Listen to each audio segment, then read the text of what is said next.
Bueno, en realidad he estado dándole vueltas a qué cosa debo decir. Seguramente, claro que las ganas dominan, he preferido buscar ser primero testimonial y en segundo lugar indicarles un poco qué es lo que ocurre ya en términos de reflexión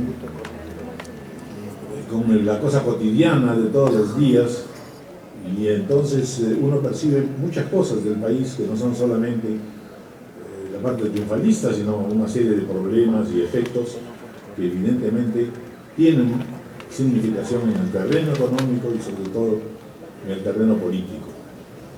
Si uno tuviera que recordar los 30 o 40 años anteriores a esta época, sin duda no sale de su asombro de ver lo que se ha ido señalando aquí, la cantidad de mercados, la cantidad de posibilidades de exportación. Algunas veces en el Perú había unas tiendas que se llamaban supermarkets, que tenían filas de filas solamente de papel higiénico y de carne de ballena, ya grandes novedades tecnológicas. No teníamos más cosas que consumir, etc. Hoy día estamos en una situación completamente diferente y sin duda grandes sectores de la población están gozando de esas posibilidades. Sin embargo, algo pasa, algo está todavía no funcionando del todo, porque de hecho vemos que hay protestas, que hay pedidos, que hay huelgas y que hay discusiones intensísimas y proyectos que a veces son inviables precisamente porque las poblaciones desconfían. El marco de desigualdad en el país sigue siendo muy fuerte. Hay un sector moderno, hay un sector intermedio, hay un sector pobrísimo, y entonces allí siempre uno tiene la tentación de decir: vamos a poner orden, y por dónde comenzar en este orden. Este tema en realidad no solamente lo vive el Perú, lo vive toda América Latina, y prevalecen allí varios modelos que también son parte de la discusión ideológica y de política económica. Por ejemplo, la tentación del autoritarismo. Yo he conversado hoy día con un profesor extranjero que ha vivido 40 años en el Perú y me decía: de los años que yo he vivido, la mayoría, 24, han sido el gobierno de Fujimori y el gobierno de Velasco. Entonces, cuando se habla de democracia, ¿de qué cosas se está hablando? ¿No es cierto? Efectivamente, esta idea del autoritarismo prevalece casi en todos nosotros en algún momento. Se dice, por ejemplo, que frente a Mobarev, ¿qué se puede hacer? Hay que exterminarlos, desaparecerlos. ¿Qué se debe hacer, en fin, en normas de conducta con respecto a la seguridad ciudadana? La tentación de que exista orden a rajatabla sigue siendo una cuestión permanente. El otro desafío también lo conocemos, es el del populismo extremado, que consiste precisamente en lo que estamos viendo, las huelgas de los maestros, que están manejadas pues por grupos que en el fondo uno se pregunta ¿qué tienen de magisteriales? ¿Qué tienen de educativos? Y en todos los sectores sociales empiezan estas tentaciones de decir: si hay tanto dinero, ¿por qué no llueve para mí? ¿Por qué no llueve para este lado? Junto con ello vemos también que la juventud se maneja muy distante, en la mayoría de los casos, de los grupos políticos. En consecuencia, tampoco hay una renovación ni de la temática ni una renovación fortalecedora de los grupos políticos. Y en consecuencia, la participación ciudadana está muy debilitada y permite justamente el desarrollo de esas tentaciones. Es mucho más fácil ser autoritario, es mucho más fácil fingir ser revolucionario que entrarle a un terreno que significa construyamos de ahora en adelante un país que logre, este gobierno se lo ha propuesto, que logre inclusión social. Inclusión social significa muchas cosas al mismo tiempo, y estamos todavía en este primer año en una cierta trabazón. Conforme vemos todos, en el primer momento que se intenta jubilación 65, resulta que una serie de patroncillos locales ponen a sus parientes. Es decir, hay algo que no está funcionando en el Estado, que tiene que ser una tarea urgente e importante si queremos llevar adelante el tema de la inclusión social.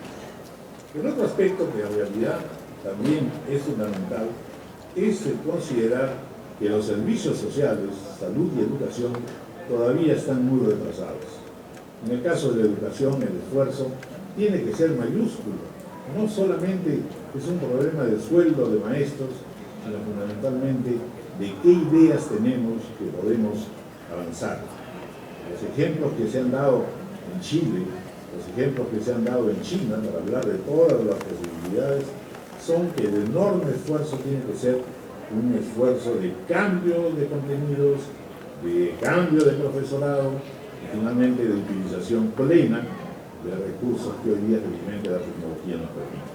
Sin educación no significa tener 100 universidades, no significa no pensar que no todo es literatura, significa que también tenemos que entrar a los mandos intermedios, a los desarrollos tecnológicos y científicos, es decir, un esfuerzo que definitivamente hasta ahora no se está dando y esa es una prioridad para la inversión. Un último aspecto que me parece que es preocupante y que traba definitivamente la situación y las perspectivas económicas es evidentemente la articulación.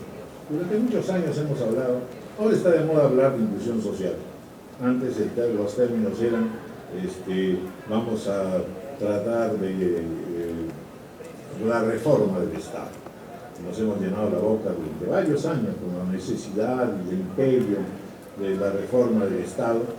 Ahora estamos viendo también la necesidad de articulación en algo muy serio en lo que nos hemos metido y que España en este momento está también padeciendo, es decir, este tema de los gobiernos regionales, de la municipalización, de las autonomías y de su relación con el gobierno central.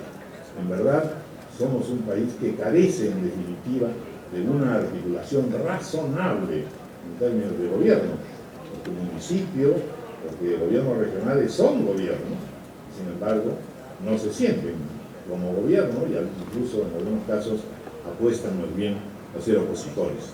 Esta articulación entre estos niveles de gobierno tiene que ser replanteada, y no como reforma constitucional, sino por un hecho que parece que es sustantivo y necesario: construir consensos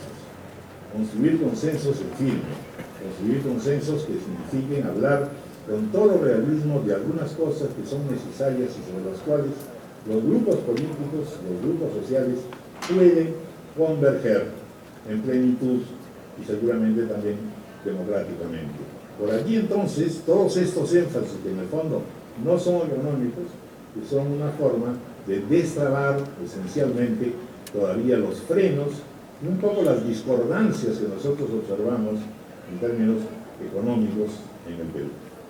Un último punto que me encantaría también tocar es el que se refiere a la política exterior, que es donde, como lo ha reseñado el ministro, tenemos grandes registros, posibilidades extraordinarias de exportación, pero al mismo tiempo todavía tenemos que definir un poco cuál es nuestro panorama y cuál es nuestro horizonte. Esta mañana yo le preguntaba a nuestro canciller, bueno, a ver, hay un acuerdo no ideológico con el Pacífico, pero el acuerdo es ideológico con UNASUR. ¿Qué cosa es un acuerdo político finalmente en estos acuerdos internacionales? Eso hay que tener mucho cuidado y muy presente, porque al final de cuentas nos vemos involucrados en debates ideológicos que en el fondo son mesianismo que están marchando muy desigualmente.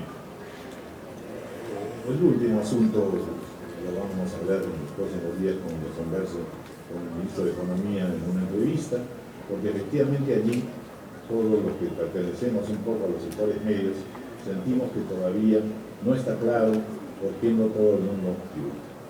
Y si un Estado que no tenga la suficiente plata y que solamente sea una porción pequeña la que participe de las obligaciones tributarias, son también un freno enorme para poder tener el impulso, no tener el impulso que ya lo tenemos, pero sí sostenerlo en el tiempo, toda vez que en verdad las circunstancias internacionales no son tampoco tan alentadoras en cierto sentido, y para eso hay que tener prudentes actitudes previsoras. Lo dejamos ahí. Muchísimas gracias.